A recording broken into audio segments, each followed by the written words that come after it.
പുതിയൊരു വീഡിയോയിലേക്ക് എല്ലാവർക്കും സ്വാഗതം. ആദർശിനോട് അനി ചോദിക്കുന്നുണ്ടായിരുന്നല്ലോ, ഞാൻ അയച്ച പോലത്തെ ഒരു ഫോട്ടോസെങ്കിലും ഏട്ടത്തിയുടേത് ഏട്ടന് കാണിക്കാൻ പറ്റുമോന്ന്. അപ്പോൾ അതുപോലെ തന്നെ പിന്നീട് ആദർശനും അനിയും തമ്മിലുള്ള പിണക്കത്തിനെ കുറിച്ചൊക്കെ അനി ചോദിക്കുന്നുണ്ടായിരുന്നു. ആ ഏട്ടത്തിനല്ലേ ഇങ്ങനെ ഏട്ടൻ ഇപ്പൊ ഇങ്ങനെ വെറുത്തോണ്ടിരിക്കുന്നത് എന്നൊക്കെ ഇങ്ങനെ ചോദിക്കും കേട്ടോ. അപ്പൊ ആദർശ് പറയുന്നുണ്ടായിരുന്നു അതിന്റെ കാരണം നിനക്കറിയാലോ എന്ന്. പിന്നീട് അനാമികേനെ ഉൾക്കൊള്ളാൻ പറ്റില്ല എന്ന് അനി തന്നെ പറയുന്നുണ്ടായിരുന്നു. അവളെ അവളുടെ വഴിക്ക് വിട്ടേക്ക്, എനിക്ക് എന്തായാലും അവളെ ഉൾക്കൊള്ളാൻ പറ്റില്ല എന്ന് പറഞ്ഞിട്ട് തന്നെയാണ് കേട്ടോ അനി അവിടുന്ന് പോകുന്നത്. പിന്നീട് നന്ദുവിനെ വിളിക്കുകയാണ് അനി. അപ്പൊ അനി വിളിക്കുമ്പോഴൊന്നും നന്ദു കോൾ എടുക്കുന്നില്ല. അപ്പൊ അനി മനസ്സിലോർക്കുന്നുണ്ടായിരുന്നു മനഃപൂർവ്വം അവൾ എന്നെ അവോയ്ഡ് ചെയ്യാണോ എന്ന് ഓർക്കുന്നുണ്ട്. വീണ്ടും വിളിക്കുന്നുണ്ട് കേട്ടോ. അപ്പോഴും നന്ദു ഫോണൊന്നും എടുക്കുന്നില്ല. ആ സമയത്താണ് അനാമിക റൂമിലേക്ക് കയറി വരുന്നത്. നീ അവളെ വിളിക്കുകയായിരിക്കും അല്ലേ, വിളിക്കുന്നൊക്കെ പറഞ്ഞിട്ട് തന്നെയാണ് കേട്ടോ കയറി വരുന്നത്. അപ്പൊ ഞാൻ ആരെ വിളിച്ചാലും നിനക്കിപ്പോ എന്താ കുഴപ്പം, നിനക്ക് ഇങ്ങനെ മറ്റേ ആൺകുട്ടികളുമായിട്ടാണല്ലോ ഭയങ്കര അടുപ്പം, ചുറ്റിക്കറങ്ങലും ഒക്കെ എന്ന് ഇങ്ങനെ പറയുകയാണ്. അപ്പൊ ഞാനിപ്പോ ആരെ വിളിച്ചാലും നിനക്ക് കുഴപ്പമൊന്നുമില്ലല്ലോ എന്ന് പറയുന്നുണ്ടായിരുന്നു.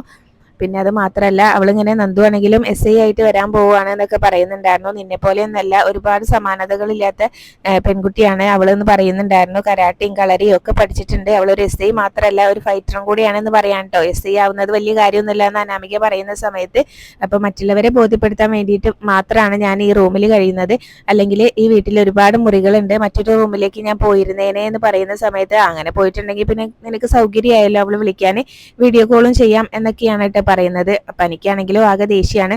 അപ്പൊ ഞാൻ ആരെ വിളിച്ചാലും നിനക്ക് പ്രശ്നമൊന്നുമില്ലല്ലോ, നീ നിന്റെ വഴിക്ക് പോകുന്നൊക്കെ തന്നെയാണ് അനാമികയോടും പറയുന്നത്.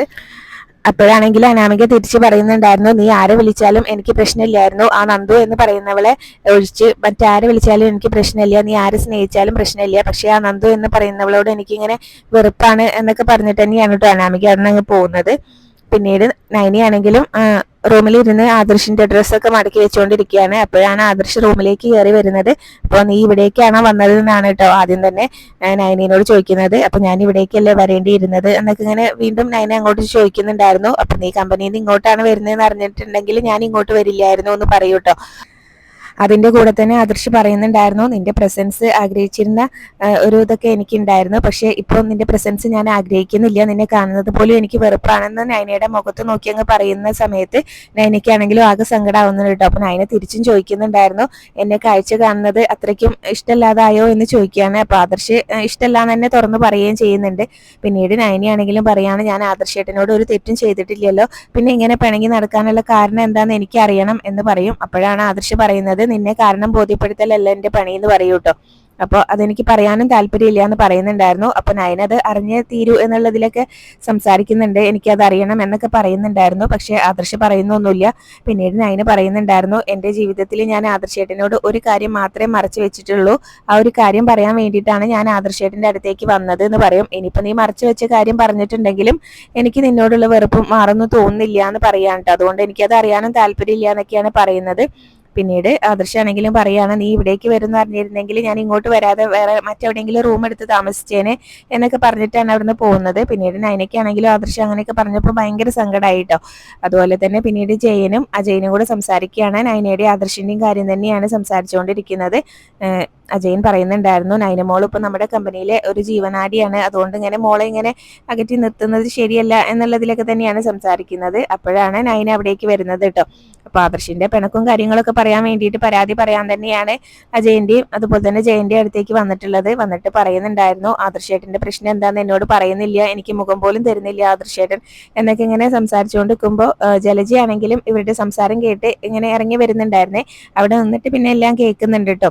അപ്പോൾ ഇവരോടും മുത്തശ്ശനോടും മുത്തശ്ശിയുടെ അടുത്ത് ചെന്നിട്ട് ഇങ്ങനെ പ്രശ്നം പരിഹരിക്കാൻ വേണ്ടി പറഞ്ഞിട്ടുണ്ടായിരുന്നല്ലോ നയന. അപ്പൊ അവരും കൈ ഒഴിഞ്ഞു. അതുകൊണ്ട് ഇനിയിപ്പോ അജയന്റെയും അതുപോലെ തന്നെ ജയന്റെയും അടുത്തേക്ക് ചെന്നതാണ്. അപ്പൊ അവരും അതന്നെയാണ് കേട്ടോ പറയുന്നത്. ആദർശം അങ്ങനെ മോളെന്തേലും തെറ്റ് ചെയ്യാതെ ഇങ്ങനെ പിണങ്ങി നടക്കുന്ന കൂട്ടത്തിലൊന്നല്ല. ഇനിയിപ്പോ ചെറിയ തെറ്റൊക്കെ ആണെങ്കിൽ അവനിങ്ങനെ കണ്ണടയ്ക്കും.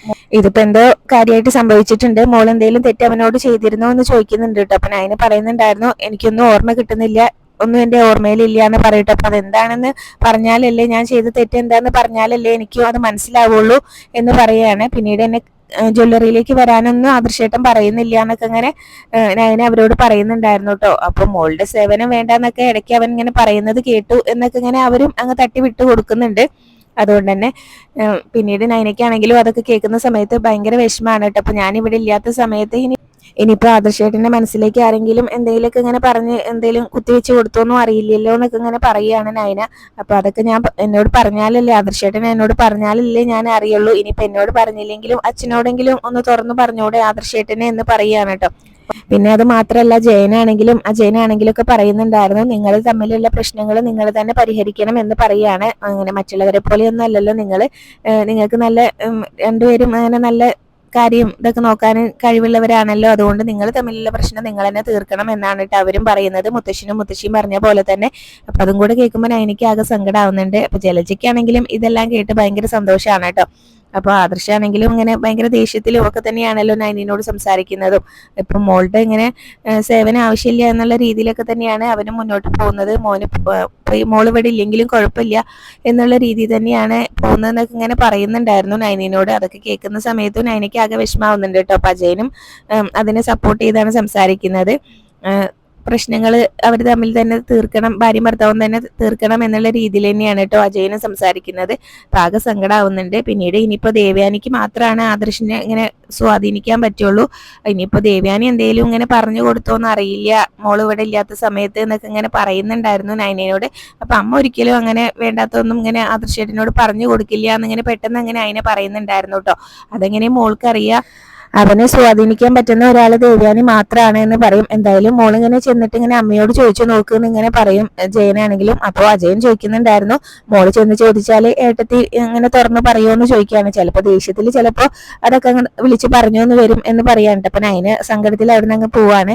പിന്നീട് ജലജ കിട്ടിയ വാർത്ത എന്തായാലും അനാമികേനെയും ജാനകിനെയൊക്കെ അറിയിക്കാണല്ലോ. അപ്പൊ ജാനകിനോട് വന്ന് പറയുന്നുണ്ടായിരുന്നു, നമ്മളൊക്കെ ഇങ്ങനെ ആഗ്രഹിച്ച പോലത്തെ ഒരു കാര്യമാണ് ഇപ്പൊ ഞാൻ പറയാൻ പോകുന്നത്, ആദർശും നൈനിയും തമ്മിൽ പിരിയാൻ പോവാണ് എന്നൊക്കെ തന്നെയാണ് കേട്ടോ അവിടെ വന്നിട്ടും പറയുന്നത്. രണ്ടുപേരും തമ്മിൽ എന്തോ പ്രശ്നമുണ്ട് എന്നൊക്കെ ഇങ്ങനെ പറയുകയാണ്. അപ്പൊ ഇങ്ങനെ അവർ തമ്മിൽ ഇങ്ങനെ പിരിയുമെന്ന് പറയുമ്പോൾ അനാമിക പറയുന്നുണ്ടായിരുന്നു, അതൊരിക്കലും അങ്ങനെ സംഭവിക്കുമെന്ന് എനിക്ക് തോന്നുന്നില്ല, അവരെന്തെങ്കിലും പ്രശ്നം ഉണ്ടെങ്കിലും അതൊക്കെ സോൾവ് ചെയ്യും എന്ന് പറയാണ് കേട്ടോ. അങ്ങനെ തന്നെയാണ് നമ്മളൊക്കെ വിചാരിച്ചു വെച്ചിരുന്നത്. പക്ഷെ അതുപോലെ തന്നെ അച്ഛനും അമ്മയൊക്കെ ഇപ്പൊ ആദർശിന്റെ കൂടെയാണ്. അതുപോലെ തന്നെ ജയേട്ടനും അജയനൊക്കെ സംസാരിക്കുന്നത് ഞാൻ കേട്ടതാണ്. അങ്ങനെ ഭാര്യയും ഭർത്താവും തമ്മിൽ പ്രശ്നം ഉണ്ടെങ്കിൽ അത് നിങ്ങൾ തന്നെ തീർക്കണം എന്നാണ് ഇങ്ങനെ പറയുന്നത്. എപ്പോഴും പ്രശ്നം ഉണ്ടാവുന്ന സമയത്ത് അതിനെ ജയേട്ടനൊക്കെ ന്യായീകരിക്കല്ലേ ചെയ്യാറുള്ളത്. ഇവിടെ അങ്ങനെയൊന്നും സംഭവിക്കുന്നില്ല. അപ്പൊ ചിലപ്പോ അവര് പിരിഞ്ഞു പോകും എന്ന് തന്നെയാണ് കേട്ടോ പറയുന്നത്. ഇനിയിപ്പോ ആദർശ് നൈനിയായിട്ട് ബന്ധം പിരിഞ്ഞിട്ടുണ്ടെങ്കിൽ ഞാൻ എന്തായാലും നവ്യയുടെ പ്രസവം കഴിഞ്ഞിട്ടുണ്ടെങ്കിൽ അവളെ ഇങ്ങോട്ട് വിളിച്ചു കൊണ്ടുവരണ്ടാന്ന് അബിനോട് പറയും എന്ന് പറയാണ്. രണ്ടെണ്ണം കൂടെ അവിടെ വീട്ടിൽ നിൽക്കട്ടെ എന്ന് പറയാണ് കേട്ടോ. അപ്പൊ അനാമയ്ക്ക് പറയുന്നുണ്ടായിരുന്നു, മൂന്നാമത് ഒരുത്തിനെയും കൂടി ഇങ്ങോട്ട് കൊണ്ടുവരാനാണല്ലോ അവരിങ്ങനെ ശ്രമിച്ചുകൊണ്ടിരുന്നത്, ഇനിയിപ്പോ എല്ലാം കൂടെ ഒരുമിച്ചൊരു വീട്ടിൽ നിൽക്കട്ടെ എന്ന് പറഞ്ഞ് അവർക്ക് ഭയങ്കര സന്തോഷമാണ് കേട്ടോ. പിന്നീട് ജാനകി പറയുന്നുണ്ടായിരുന്നു, ദൈവം എല്ലായ്പ്പോഴും ഇങ്ങനെ ഒരാളുടെ കൂടെ മാത്രം നിൽക്കില്ല, ഇപ്പൊ മോളുടെ ഭാഗത്താണ് ദൈവം എന്ന് തോന്നുന്നുണ്ട് എന്നൊക്കെ ഇങ്ങനെ അനാമികയോടും പറയാണ്. അപ്പൊ എന്തായാലും ആദർശ് നൈനയും പിരിയെന്ന് പറഞ്ഞപ്പോ തന്നെ അനാമികയ്ക്ക് ഭയങ്കര സന്തോഷമായിട്ടുണ്ട് കേട്ടോ. അവര് തമ്മിലുള്ള പ്രശ്നം ഇങ്ങനെ അവരായിട്ട് തന്നെ തീർക്കണം എന്നൊക്കെ പറഞ്ഞതും, അതുപോലെ തന്നെ ആദർശാണെങ്കിലും നൈനയ്ക്ക് മുഖം കൊടുക്കുന്നില്ല എന്നുള്ള കാര്യങ്ങളൊക്കെ തന്നെ ജലജ അവരോട് പറയുന്നുണ്ടായിരുന്നു. അപ്പൊ അവര് തമ്മിലുള്ള പ്രശ്നം കുറച്ച് വലുത് തന്നെയാണെന്ന് തോന്നുന്നുണ്ട്. അതുപോലെ വിഷുവിനാണെങ്കിലും ഒന്നും ആദർശ് നൈനയുടെ വീട്ടിലേക്ക് ചെന്നിട്ടില്ലല്ലോ, പിന്നെ നന്ദു പോയപ്പോഴും ചെന്നിട്ടില്ല, അതൊക്കെ പറയുന്നുണ്ടായിരുന്നു കേട്ടോ. അങ്ങനെ എന്തെങ്കിലും പ്രശ്നം ഉണ്ടായതുകൊണ്ട് തന്നെ ആയിരിക്കും അവന് പോവാത്തത്, അല്ലെങ്കിൽ അവൻ വിഷുവിന് അവിടെ പോയി താമസിച്ചിട്ട് മോളുടെ ശത്രുവിനെ യാത്രയാക്കിയിട്ട് വരുള്ളായിരുന്നു. ഇവിടെ അതൊന്നും സംഭവിച്ചിട്ടില്ല. അതുകൊണ്ട് അവരെ അടിച്ചു പിരിയാനുള്ള സാധ്യത കൂടുതലാണ്. ഇടയ്ക്ക് ആദർശിനെ ഒന്ന് ചൂട് പിടിപ്പിച്ച് കൊടുത്താൽ മതി എന്നൊക്കെയാണ് കേട്ടോ ജലജ പറയുന്നത്. വാശി പിടിച്ചിട്ടുണ്ടെങ്കിൽ അവന്റെ മുത്തശ്ശന്റെ സ്വഭാവം തന്നെയാണ് അവനെ എന്നൊക്കെ പറഞ്ഞിട്ടാണ് ജലജ അവിടുന്ന് പോകുന്നത്. പിന്നീട് അനാമിക വിളിച്ചിട്ട് രേവതിനോട് ഈ കാര്യങ്ങളൊക്കെ പറഞ്ഞിട്ടുണ്ടായിരുന്നു. അത് നേരെ വേണുവിനോട് പറയുന്നുണ്ടായിരുന്നു, രേവതി ആണെങ്കിലും. അപ്പൊ അവർക്കും ഭയങ്കര സന്തോഷമുള്ള കാര്യമാണല്ലോ ആദർശും നൈനിയും തമ്മിൽ പിരിയുന്നത്. അപ്പോൾ രേവതി തന്നെ പറയുന്നുണ്ടായിരുന്നു, ഞാൻ ഒരുപാട് നേർച്ചയൊക്കെ നേർന്നിട്ടുണ്ട് അമ്പലത്തില്, അവർ രണ്ടും കൂടെ അടിച്ചു പിരിയാൻ വേണ്ടിയിട്ട് എന്ന് പറയുകയാണ് കേട്ടോ.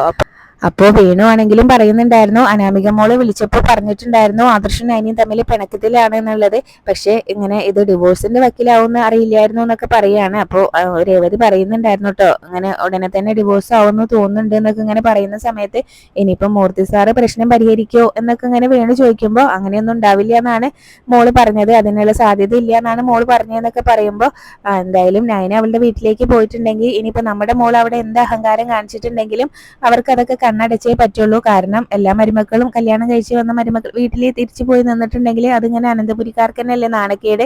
അതുകൊണ്ട് എന്തായാലും നമ്മുടെ മോള് എന്ത് ചെയ്താലും അവിടെ കണ്ണടക്കി അവർക്ക് നിവൃത്തിയുള്ളൂ എന്നൊക്കെ പറയുകയാണ്. അപ്പൊ എന്തായാലും അവർക്കും ഭയങ്കര സന്തോഷമാണ് കേട്ടോ. ആദർശിന്റെ ജീവിതത്തിലെ പൊരുത്തക്കേടുണ്ട്, എന്നിട്ടാണ് അവൻ നമ്മുടെ മകളെ ഇങ്ങനെ ഉപദേശിക്കാൻ വന്നത്. ഇനിയിപ്പോ എങ്ങാനും വന്നിട്ടുണ്ടെങ്കിൽ ആദ്യം സ്വന്തം ജീവിതം നന്നാക്കാൻ നോക്കുക എന്ന് പറഞ്ഞു വിട്ടോണം എന്നൊക്കെ ഇങ്ങനെ രേവതിയാണെങ്കിലും വേണുവിനോട് പറയുന്നുണ്ടായിരുന്നു. പിന്നീട് നയന തിരിച്ച് വീട്ടിലേക്ക് തന്നെ വരികയാണ്. അപ്പോൾ എന്താ ഗോവിന്ദൻ ചോദിക്കുന്നുണ്ടായിരുന്നു, എന്താ മോളെ ഒരു മുന്നറിയിപ്പ് ഇല്ലാതെ വിളിക്കാതെ വന്നത് എന്ന് ചോദിക്കും. അപ്പോഴേക്കും കനക എവിടേക്ക് വരുന്നുണ്ടായിരുന്നു കേട്ടോ. അപ്പോൾ നയന പറയും, അച്ഛനും അമ്മയും എന്നോട് ഇപ്പോൾ ഒന്നും ചോദിക്കരുത് എന്ന് പറയും കേട്ടോ. അപ്പോൾ പിന്നീട് ഞാനിങ്ങനെ ഒരു തീരുമാനം എടുത്തിട്ടാണ് ഇങ്ങോട്ട് വന്നിട്ടുള്ളത്. ആദർശേട്ടനാണെങ്കിൽ എനിക്ക് മുഖം തരുന്നില്ല, എന്നോടൊന്നും സംസാരിക്കുന്നില്ല. എനിക്കതുകൊണ്ട് ഇങ്ങനെ ഭയങ്കര സങ്കടമാണ്, അവിടെ പിടിച്ചു നിൽക്കാൻ പറ്റുന്നില്ല. അതുകൊണ്ട് ഞാനൊരു തീരുമാനം എടുത്താണ് ഇങ്ങോട്ട് വന്നത് എന്ന് പറയുന്നുണ്ടായിരുന്നു. ആ സമയത്ത് കനകയാണെങ്കിലും നയനയോട് ഇങ്ങനെ പറയുന്നുണ്ടായിരുന്നു, എന്താ മോളേത്, നിങ്ങൾ രണ്ടുപേരും നല്ല രീതിയിലല്ലേ മുന്നോട്ട് പോയിക്കൊണ്ടിരുന്നത്, പിന്നെ എന്താ ഇപ്പൊ ഇങ്ങനെയെന്ന് ചോദിക്കും. അപ്പൊ നയന പറയുന്നുണ്ടായിരുന്നു, അത് ആദർശേട്ടൻ വിഷുവിന് വരാത്തപ്പോൾ തന്നെ അമ്മയ്ക്ക് മനസ്സിലായ കാര്യമല്ലേ, ഇനിയിപ്പോൾ എന്തായാലും എനിക്ക് അവിടെ നിൽക്കാൻ പറ്റില്ല, ഞാൻ ഒരു തീരുമാനം എടുത്തിട്ട് തന്നെയാണ് ഇങ്ങോട്ട് വന്നത്, ഞാൻ ഇനി ഇവിടെ നിന്നോളാം, ആദർശേട്ടന് ഇനി ബന്ധം ഒഴിയണമെങ്കിൽ അങ്ങനെയും ആയിക്കോട്ടെ എന്ന് പറയാണ്. എന്തായാലും ഞാൻ അങ്ങോട്ട് തിരിച്ചു പോകുന്നില്ല എന്ന് പറഞ്ഞ് നയന അങ്ങ് അകത്തേക്ക് കയറി പോകാനായിട്ട് തുടങ്ങുകയാണ് കേട്ടോ. നയന അതൊക്കെ പറഞ്ഞ് അകത്തേക്ക് അങ്ങ് പോകാൻ തുടങ്ങുമ്പോഴാണ് ഗോവിന്ദന് ഒരു നെഞ്ഞുവേദന വരുന്നത്. നെഞ്ഞു പൊത്തി പിടിച്ചുകൊണ്ട് ആ സോഫയിലേക്ക് അങ്ങ് ഇരിക്കുന്നുണ്ടായിരുന്നു. നയന അത് കാണുമ്പോഴേക്കും അച്ചാന്ന് വിളിച്ചുകൊണ്ട് പെട്ടെന്ന് ഗോവിന്ദന്റെ അടുത്തേക്ക് ഓടി ചെല്ലുന്നുണ്ട് കേട്ടോ. കനക ഓടി വരുന്നുണ്ടായിരുന്നു. അപ്പോഴേക്കും ഗോവിന്ദൻ സോഫയിൽ ഇരുന്നിട്ടുണ്ടാവും, നെഞ്ഞ് ഭയങ്കരമായിട്ട് ഇങ്ങനെ പൊത്തി പിടിച്ചിട്ടുണ്ട് കേട്ടോ. അപ്പൊ നയനയുടെ കൈയും ഇങ്ങനെ പിടിക്കുന്നുണ്ടായിരുന്നു ഗോവിന്ദൻ. എന്നിട്ട് ആ സോഫയിലേക്ക് അങ്ങ് കിടക്കുന്നതും കാണിക്കുന്നുണ്ട്. അവിടെയാണ് കേട്ടോ ഇന്നത്തെ എപ്പിസോഡ് അവസാനിച്ചിട്ടുള്ളത്. ഇനി ഇത് നയന ഓർത്തതാണോ സ്വപ്നം കണ്ടതാണോ എന്നൊന്നും അറിയില്ല.